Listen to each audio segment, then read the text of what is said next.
Mais uma vez eu saúdo a todos com a paz do Senhor, amém? Não só os presentes aqui, como os que estão em casa também. Abra sua Bíblia no Evangelho de João, capítulo 5. Eu não sei se você entrou hoje aqui desacreditado ou aperreado, talvez, passando por lutas e não está conseguindo vencer essa batalha, essa luta. Mas eu quero dizer nessa noite para você, Deus está aqui. E é Ele que pode, é Ele que vai vencer por você.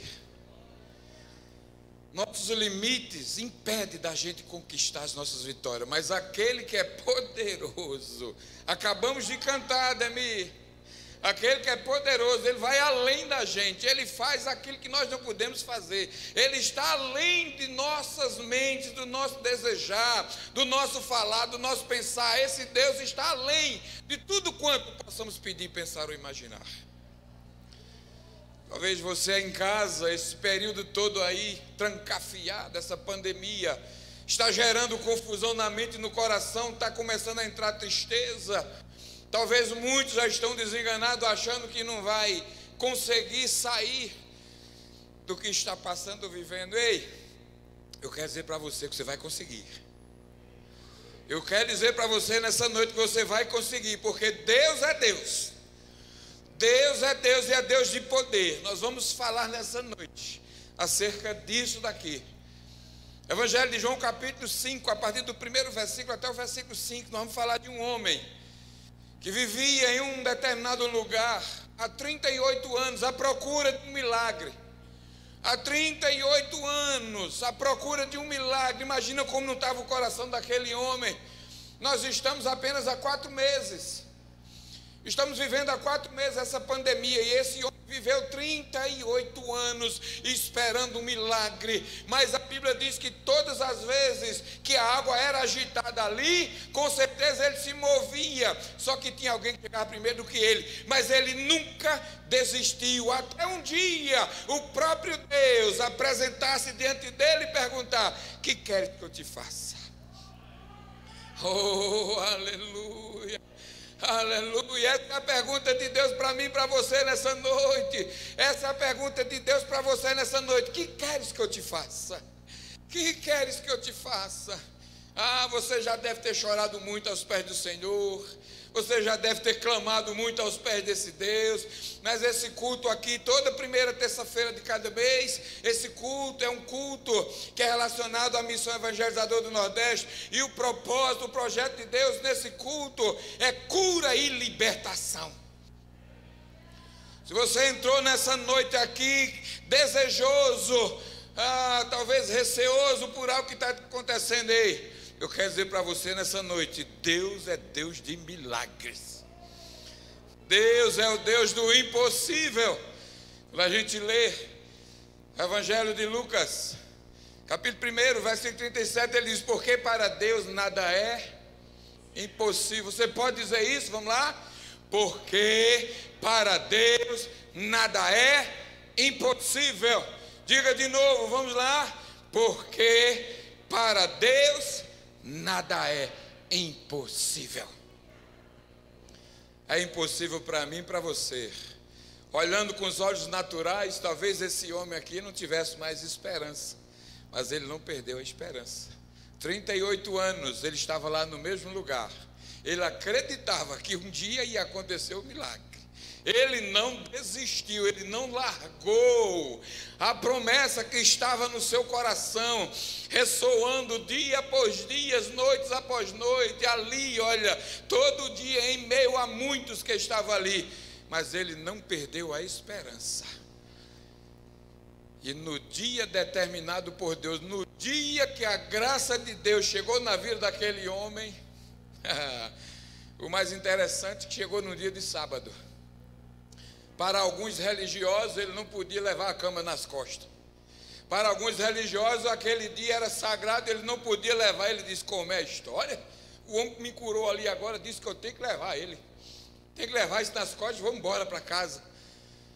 Porque você não sabe, 38 anos de lutas, de aperreios, e por que um dia eu não posso conduzir esse negócio nas costas? Vou levar, porque aquele que mandou eu levar foi aquele que me levantou, me colocou de pé. Ah, que Deus bom. Evangelho de João, capítulo 5, a partir do versículo 1. Diz assim a palavra do Senhor. Depois disso o quê? Quando a gente olha aqui no capítulo 4, a partir do 43, Jesus já vinha fazendo cura. Ele curou a filha do oficial do rei, ele já vinha curando, onde ele vinha passando, já vinha curando. E depois disso, havia uma festa entre os judeus. E Jesus subiu a Jerusalém, foi até Jerusalém.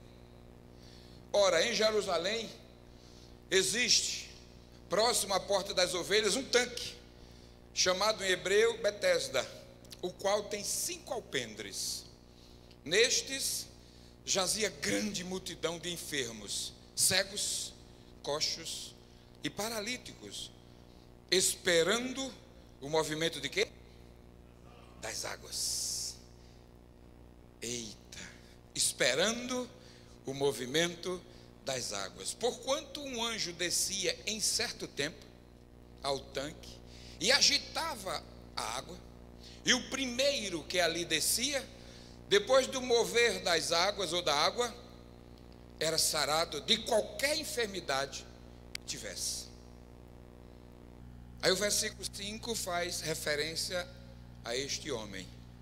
E estava ali um homem que havia 38 anos. Se achava enfermo. Diga comigo, tudo acontece no tempo de Deus. Agora, o tempo de Deus, nós temos que entender que a Bíblia nos revela qual é o tempo de Deus. O tempo de Deus, amados, para nós ele é meio difícil, porque a Bíblia diz que para Deus tanto faz um dia como 1000 anos, e 1000 anos como um dia. Então, para Deus o tempo não é cronológico, como nós chamamos, cromos. Para Deus o tempo é eterno. É um tempo único. Aquilo que Deus falou para você, se já faz 30 anos, para Deus saiu da boca dele hoje. Se você está falando algo que já faz tempo ao Senhor, talvez você tenha aí já esquecido, mas Deus ouviu a tua palavra, a palavra que saiu da tua boca hoje. Hoje ela saiu e chegou até Deus, e com certeza Deus vai prover aquilo que você necessita. Esse homem, amado, talvez, a gente fala talvez, mas com certeza ele enfrentou lutas, porque naquele lugar, naquele ambiente onde ele estava, era multidões, era gente demais, era muitos. Ele diz aqui, olha, coxos, cegos e paralíticos, eram muitos à procura do mover das águas, à procura. A Bíblia diz que o anjo descia em certo tempo. A Bíblia não é clara em que tempo era esse, se era 1 ano, se era 2 anos, se era 1 mês, se era hora, se era semana, ninguém sabe. A Bíblia não é detalhista, mas aquele homem esperava o mover das águas. O problema é que ele estava num lugar onde todos que estavam ali também estavam necessitados de um milagre. E quando a água era agitada, não tinha ninguém que o levasse, porque eles corriam primeiro, para que assim também fosse beneficiado daquele milagre. Imagina só, aquele homem talvez estivesse bem pertinho do poço, mas não conseguia chegar, não conseguia nem colocar a mão ali para que... Mas de repente chega alguém, de repente alguém entra naquele ambiente. Era por isso que os fariseus da época, os escribas, não gostavam, criticavam Jesus, porque aquele ambiente era proibido entrar judeu. Naquele ambiente ali, judeu não poderia se contaminar, e judeu não era para estar ali dentro. E Jesus entra, Jesus quebra paradigma, Jesus quebra toda a ação do homem, e vai ao contrário daquilo que o homem fala. Quando o homem diz que não pode, ele diz, eu vou lá e faço o que ele não pode. Jesus é aquele que quebra, Jesus veio para mudar a história, Jesus veio para fazer diferente, amados. E o mais interessante dessa história toda é que a gente olha, amado, que existem condições para que eu e você possamos colocar nossas mãos nas bênçãos, para que possamos colocar as mãos na vitória. Existe, amado, nós precisamos de alguns fatores. Eu quero falar nessa noite apenas de 3 fatores, para que eu e você nessa noite possamos sair daqui com o milagre do Senhor nas mãos. O primeiro fator que precisamos ter em nosso coração é esperança. O segundo fator é perseverança. E o terceiro é fé. Nós temos que ter esperança, nós temos que ser perseverante e nós temos que ter fé. 38 anos, olhando para a vida daquele jovem, daquele homem, 38 anos, a Bíblia diz que ele estava 38, não fala a idade que ele tinha, talvez tivesse mais de 60, talvez, só sei que ele estava já ali há 38 anos padecendo. Quantas vezes, às vezes nós queremos passar na frente de Deus, às vezes nós desacreditamos da palavra de Deus e queremos agir por conta própria. Às vezes nós queremos mover as águas, às vezes nós queremos fazer o milagre acontecer pelas nossas próprias mãos e dá tudo errado. Acontece que sai do tempo de Deus e quando sai do tempo de Deus, nós iremos pagar as consequências. Quantos estão hoje aí sofrendo por conta de não esperar no tempo de Deus, não esperar na promessa do Senhor e quer agir por conta própria? A Bíblia fala, 38 anos. Aquele moço ali, sofrendo, vendo outros colocarem, sair, talvez ali pulando alegre, feliz, por conseguir o milagre, e ele ali todos os dias, ou todos os momentos, vendo o que estava acontecendo, e talvez já sem muitas forças. Quando a gente olha o versículo 6, do mesmo capítulo, diz assim: Jesus vendo este deitado, e Jesus vendo este deitado havia muito tempo, e Jesus vendo este deitado e sabendo que estava nesse estado havia muito tempo, disse-lhe: queres ser curado? Você está achando que Deus não está te vendo, não é? Você acha que Deus não está te olhando, não? Você acha que Deus não está te observando todos os dias? Você acha que Deus não está vendo o que você está enfrentando todos os dias? Jesus diz aqui, amado, olha, Jesus estava vendo, João está dizendo aqui, citando, Jesus viu aquele homem deitado, precisando urgentemente de uma ajuda. Jesus viu que ele não tinha condição por ele mesmo de alcançar, de colocar as mãos na vitória, de ver o milagre acontecer. Jesus foi, interveio e veio, chegou junto e disse: queres ser curado? Queres ser curado? O problema de muitos hoje é que está faltando esperança. Nós estamos desacreditando nas promessas do Senhor. Nós estamos mais acreditando no que os jornais estão dizendo. Nós estamos dizendo mais do que as televisões estão pronunciando. Estão aí profetizando. O profeta aí do mundo aí está falando e nós estamos entrando na deles. E estamos deixando de ter esperança na palavra do Senhor, pois é ela que nos renova, é ela que dá ânimo, é ela que traz força, é ela que traz, amado, ao nosso coração a certeza de que o amanhã será diferente. Se a gente olhar para esses telejornais, a gente nunca mais vai sair de casa, porque o projeto deles é acabar com a família, é destruir a humanidade, querer eles viver por conta própria, fazendo o que quer, ditando e determinando as regras.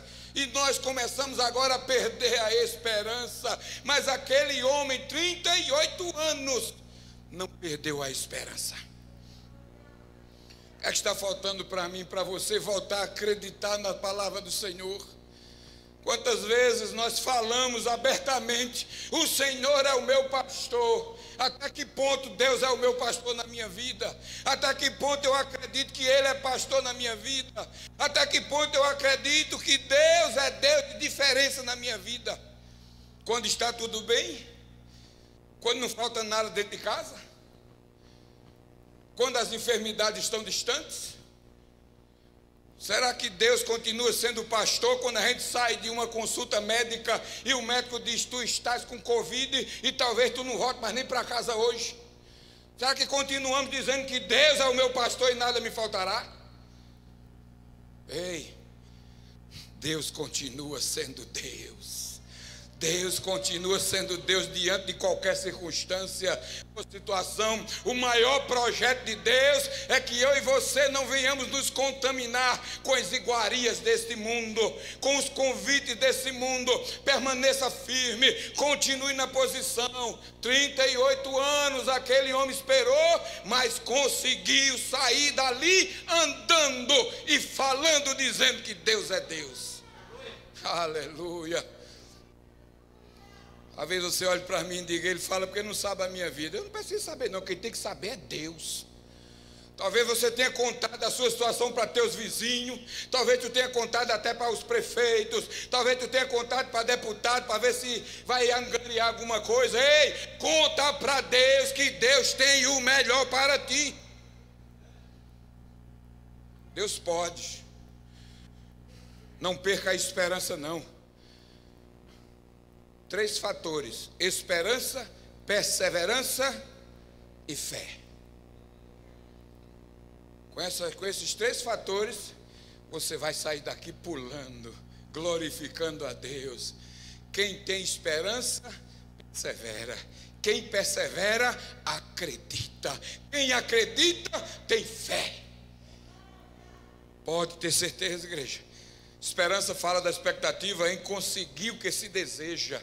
Esperança fala da expectativa de conseguir aquilo que se deseja. Lamentações 3:21. Quero trazer à memória tudo aquilo que me dá esperança.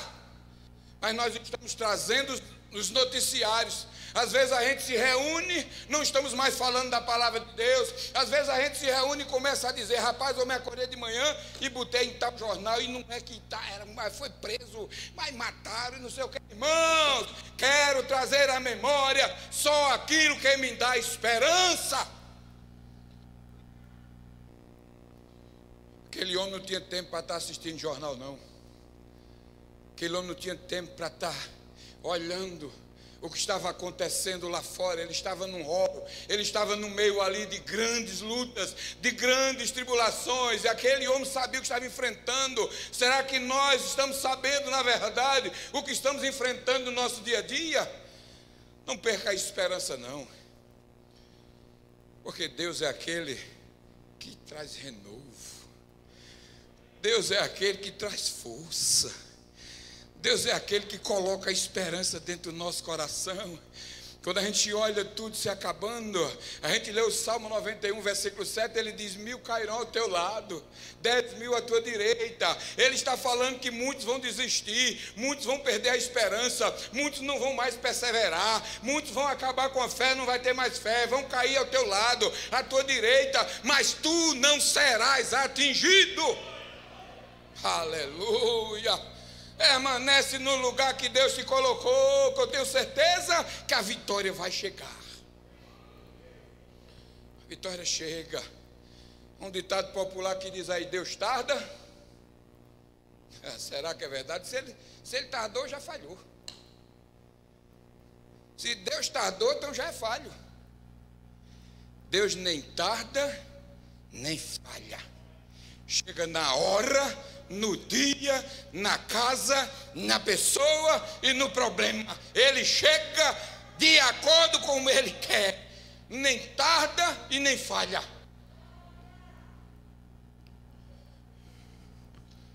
O problema é que nós estamos na fila, com a esperança. Mas a gente de assistir muito jornal, a gente perde a esperança. Vai lá para o rabo da fila de novo. Volta lá para o final.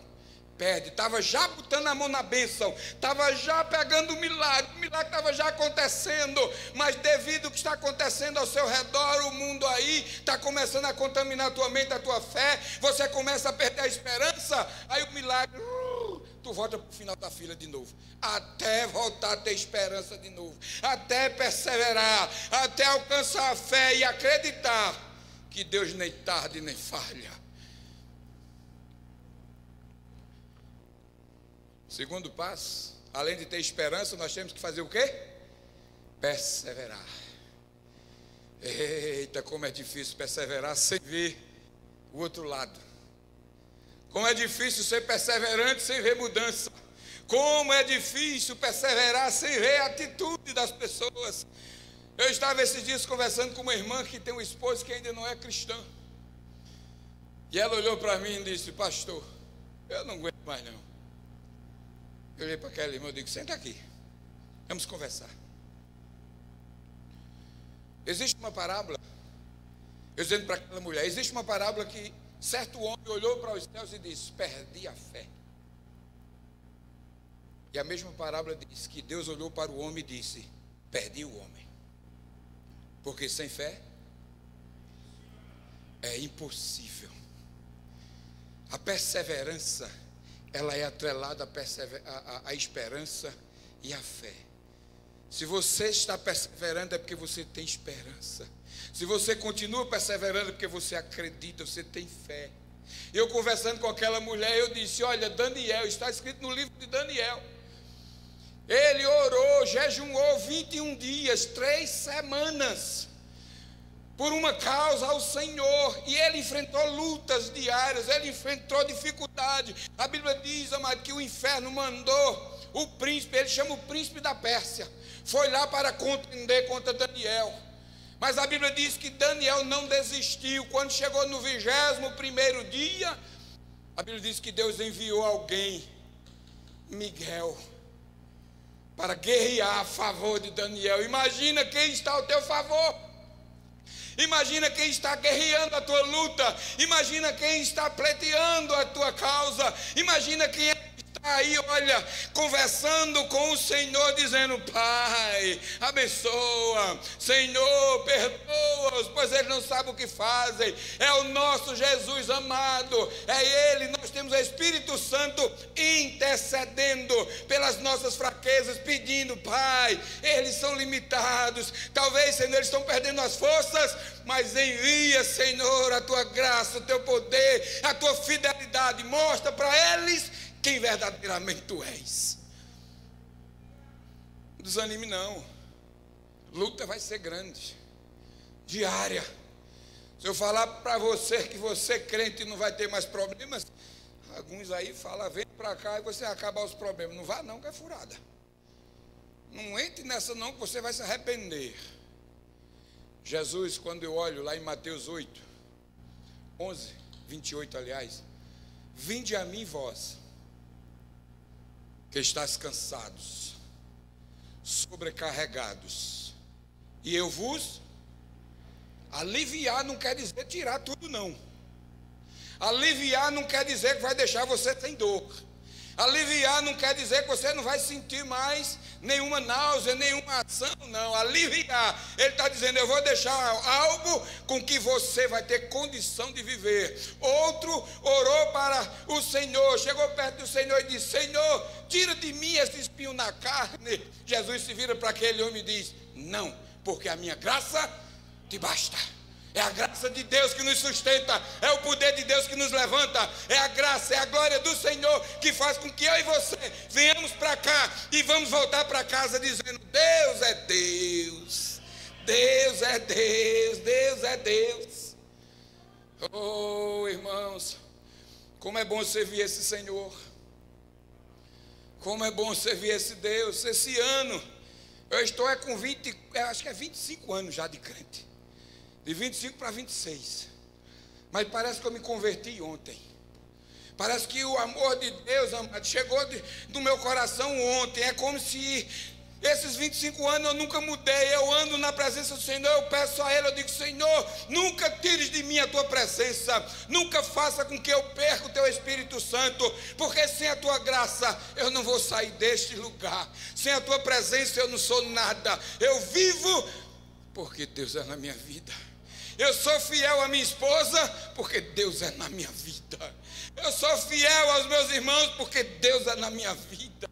Eu pago minhas contas porque Deus é na minha vida. Ah, igreja, como é bom viver para Deus.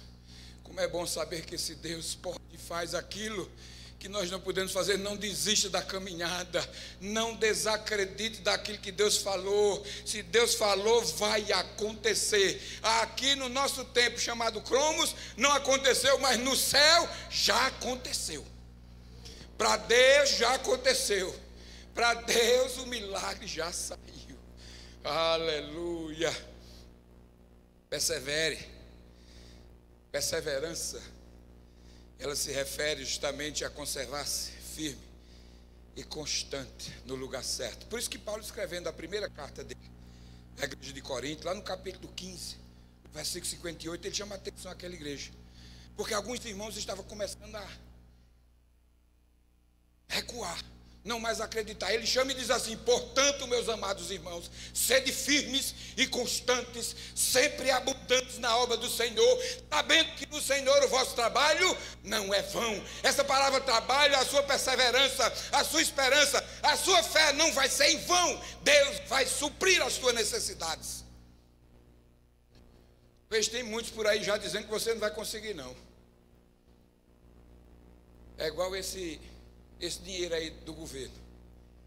Tem tanta gente já que tá, todo dia olha para o celular e diz: ainda está em análise.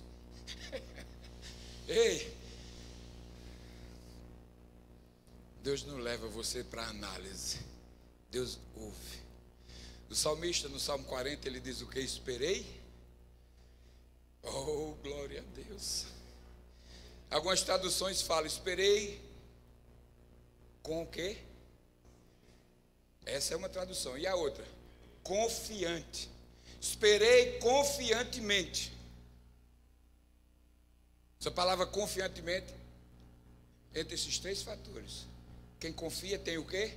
Esperança. Quem confia faz o quê? Persevera. Quem confia, acredita que vai acontecer. Esperei confiantemente pelo Senhor, Ele se inclinou para mim e ouviu o meu clamor. Essa palavra ouvir é descer com providência, é responder, é atender, é suprir as necessidades. E por último, fala de fé. Sem fé é impossível agradar a Deus. Mas quando a gente vai para a carta aos Hebreus, lá no capítulo 11, o primeiro versículo, Hebreus 11, ele diz assim: a fé é o quê? É o firme. Olha que colocação bonita. Esse escritor, como ele define acerca da fé. A fé é o firme fundamento. Quando a gente vai lá para Mateus, capítulo 7, o versículo 24, ele diz assim: tantos quantos ouvem essas minhas palavras e as praticam, esse é o firme fundamento. Semelhá-lo-ei ao homem prudente, que edificou a sua casa sobre a rocha. Isso é fé, é acreditar. Veio, soprou vento, bateu contra aquela casa, as chuvas, as águas vieram, mas não derrubou, porque aquela casa estava edificada sobre a rocha. Assim é a nossa fé. Eu sempre gosto de dizer: fé que não muda não é fé, é apenas religiosidade. Fé muda o caráter. Fé leva o homem a acreditar naquilo que não se vê. Como diz Hebreus, fé é o firme fundamento das coisas que se esperam e a prova das coisas que não se vê. Isso é fé, é acreditar. Você crê que Deus está aqui? Mas a pergunta é: você está vendo Ele aí? Mas o firme fundamento que faz com que você acredita que Ele não só está aqui, mas está também guardando os teus na tua casa. Não só isso, mas vê, acredita e sabe que Deus está providenciando aquilo que você está clamando, está pedindo. Isso é o firme fundamento, é acreditar nas coisas que se esperam, mas não vê, mas sabe que Deus vai agir, que Deus está agindo, que Deus está transformando, que Deus está restaurando, que Deus está curando, que Deus está trazendo nova todas as coisas. Qual é o fator que nós temos que ter para receber de Deus as promessas e os milagres? Esperança, perseverança e fé. 3 ações maravilhosas que nessa noite Deus quer gerar dentro do teu coração. Esses fatores, e você, com certeza, não vai ficar mais dependente daquilo que os telejornais estão falando, daquilo que as pessoas talvez falem. A palavra de Deus tem poder. A palavra de Deus supre as nossas necessidades. Aquele homem passou 38 anos, mas Jesus veio e disse: o que queres que eu te faça? Senhor, eu quero ser curado. Ele disse: você já está curado. O enfermo respondeu: Senhor, não tenho homem algum que quando a água é agitada me coloque no tanque, mas quando eu vou, desce outro antes de mim. Jesus lhe disse: levanta-te, toma tua cama e anda. Oh, glória a Deus. Aleluia. Levanta-te, toma tua cama e anda. Fica de pé, vamos.